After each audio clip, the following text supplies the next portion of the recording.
Welcome to Eoiin Connect. In this video, we're going to talk about risks. You can get here anytime by clicking the three horizontal lines on the top left-hand corner of your screen and then selecting Risks.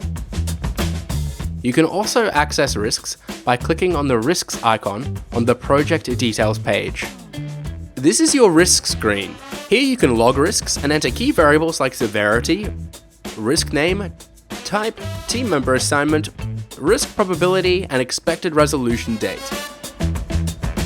To create a risk, click Add.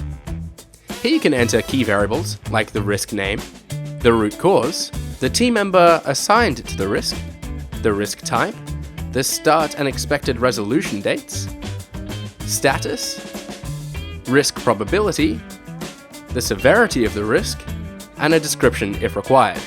When your fields are populated, click Create. To notify a team member, click on a risk.